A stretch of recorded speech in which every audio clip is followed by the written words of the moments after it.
तो आज से हम स्टार्ट करने वाले हैं हमारा star by A to Z D से कोर्स, जिसमें हम सॉल्व करने वाले हैं सारी प्रॉब्लम जितनी भी हमारे पास में है, ठीक है। तो आज हमारी पहली प्रॉब्लम हम सॉल्व करेंगे विच इज डेटा टाइप्स, ठीक है। जो यूजर इनपुट वाली वीडियोस की बात करूं मैं, तो इसके लिए मैंने डेडिकेटेड पहले ही वीडियो बना रखी, बिगिनर फ्रेंडली मेरी जो प्लेलिस्ट मैंने बनाई थी उसके अंदर, और इसके लिए मैंने उसकी लिंक डिस्क्रिप्शन में दे दी है। आप मेरे चैनल पर भी जाके प्लेलिस्ट वाले ऑप्शन पे चेक कर सकते हैं, ठीक है। तो डेटा टाइप वाली आज की प्रॉब्लम को हम सॉल्व करते हैं। पहली प्रॉब्लम है हमारी 1.1 मतलब लेक्चर 1, हमारे स्टेप 1 के अंदर पहला लेक्चर जो है उसकी भी सेकंड प्रॉब्लम है, ठीक है। पहली प्रॉब्लम की वीडियो पहले ही अपलोड हो चुकी है, ठीक है। अब मैं यहाँ पे क्लिक करता हूँ, देन हमारी प्रॉब्लम है क्या, सिंपल डेटा टाइप वाली प्रॉब्लम है। इसमें क्या होगा, हमारे पास में एक स्ट्रिंग आ रही होगी, स्ट्रिंग के अंदर लिखा होगा कैरेक्टर, लिखा होगा इंटीजर, लिखा होगा लॉन्ग, लिखा होगा फ्लोट या डबल लिखा होगा, ठीक है। तो जो भी लिखा होगा उसके अकॉर्डिंगली आपको सेंड करना है, रिटर्न करना है कि कितने बाइट वो स्टोरेज यूज करता है, ठीक है। जैसे कैरेक्टर के लिए 1 होता है, इंटीजर के लिए 4 होता है, लॉन्ग के लिए 8 होता है, फ्लोट के लिए 4 होता है, एंड डबल के लिए हमारा कितना होता है 8 होता है, ठीक है। तो इसके अकॉर्डिंगली हमको क्या करना है, जितनी बाइट्स वो यूज करता है स्टोर होने के लिए वो हमको रिटर्न करनी है, ठीक है। अब वो कैसे करेंगे, राइट साइड पे कोऑर्डिनेटर पे आता हूँ, बात करता हूँ सॉल्व करेंगे कैसे, ठीक है।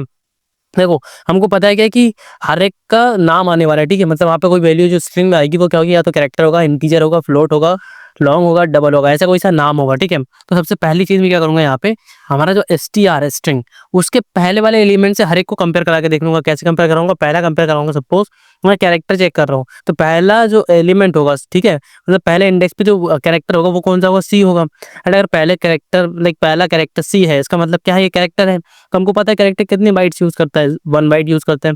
अब ये जो चीज मैं रिटर्न कर रहा हूँ 1 बाइट यूज करता है, 2 बाइट यूज करता है, ये चीज आपको पढ़नी पड़ेगी, ठीक है। तो ऐसे डायरेक्टली आपको नहीं पता चल जाएगा कि कितनी बाइट्स यूज करता है। वैसे एग्जांपल में यहाँ पे देख रहा था, हमको कैरेक्टर ने 1 लिया है, इंटीजर ने 4 लिया है, ठीक है।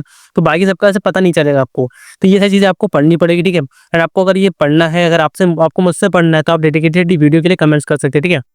हमें एल्स इफ वाली कंडीशन की मैं यहाँ पे बात करूँ, तो पहले मैंने चेक कर लिया किसके लिए, हमारे कैरेक्टर के लिए। सेकंड वाली कंडीशन में लगाऊंगा किसके लिए, पहले वाले इंडेक्स भी चेक करूंगा, या तो हमारा आई होगा, ठीक है, सॉरी सिंगल इन्वर्टेड में रहेगा क्योंकि कैरेक्टर है ये, डबल इन्वर्टेड का मतलब होता है स्ट्रिंग C++ में, ठीक है।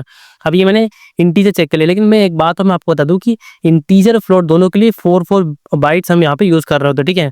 तो 4 बाइट्स वो दोनों इंडिविजुअली यूज करते हैं।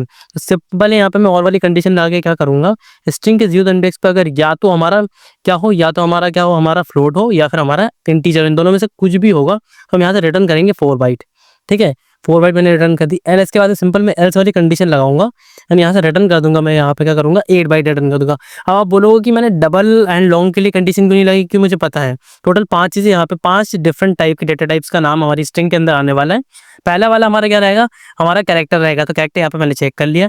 सेकंड एंड थर्ड हमारा रहेगा इंटीजर एंड फ्लोट, जो हमारा 4 बाइट कंज्यूम करता है, ठीक है, मेमोरी में स्टोर होने के लिए। तो हमने क्या किया, पहला चेक कर लिया, सेकंड चेक कर लिया, सेकंड में हमारे मतलब दोनों चेक हो गए, ठीक है। 4 बाइट वाले जो भी थे तो दोनों चेक कर लिए मैंने यहाँ पे। एंड रिमेनिंग हमारे पास वैसे 8 बाइट वाले लॉन्ग या डबल। तो अब लॉन्ग आया डबल है, हमको रिटर्न क्या करना है, 8 रिटर्न करना है। तो सिंपली मैंने एल्स वाली कंडीशन में आके मैंने बिना चेक किए उनको सेंड कर दिया, ठीक है।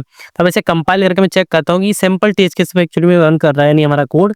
सो रेडी फॉर रिविजन के लिए हमारा आज का पहला प्रोग्राम, एंड ये हमारे सिंपल टेस्ट केस को पास कर चुका है। सबमिट वाले ऑप्शन पे मैं क्लिक करूंगा और चेक करूंगा कि जितने भी टेस्ट केस क्वेश्चन पर लगे हैं सबको पास कर पाता है क्या। सो उसने सबको सक्सेसफुली पास कर लिया, ठीक है।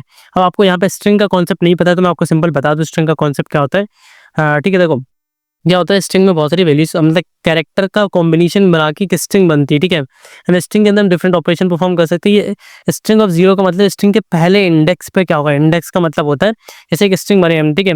ये यहाँ पे सपोज मैंने एक स्ट्रिंग बनाई, जैसे मैंने जैसे मैंने स्ट्रिंग लिखा, ठीक है, ये मैंने लिखा स्ट्रिंग STR, जैसे मैंने ये लिखा, इसके बाद में क्या होगा, यहाँ पे एक मेमोरी में आएगी और यहाँ पे ये हमारा जगह बन गई, ठीक है। मान सपोज करो यहाँ पे कोई सा एड्रेस लिखा हो, यहाँ पे 100 एड्रेस लिखा हो, ठीक है। तो ये 100 क्या है, पहला इंडेक्स, यहाँ पे कुछ वैल्यू रखी होगी, इस एड्रेस पे कोई वैल्यू रखी होगी। सपोज इस एड्रेस पे क्या वैल्यू है, यहाँ पे हमारे पास में X है, ठीक है, Z है, कुछ भी है। तो ये जो वैल्यू होगी ना, वो स्ट्रिंग का पहला इंडेक्स पे जो वैल्यू होगी वो होगी, और ये एक कैरेक्टर होगा, तो इसे यहाँ पे हम सिंगल इन्वर्टेड से डिनोट करते हैं। एंड देन ये स्टार जो इंटायर स्ट्रिंग हो जाती है ना, सपोज ये अब सारी की सारी की स्ट्रिंग होगी, तो इसको हम क्या करेंगे, डबल इन्वर्टेड कोमास में लिख देंगे, ठीक है। तो ये हमारा कॉन्सेप्ट था स्ट्रिंग का। So thank you so much for this video. Will meet in the next video for the next part of star A to Z DSA series lecture 1 of step 1। Thank you.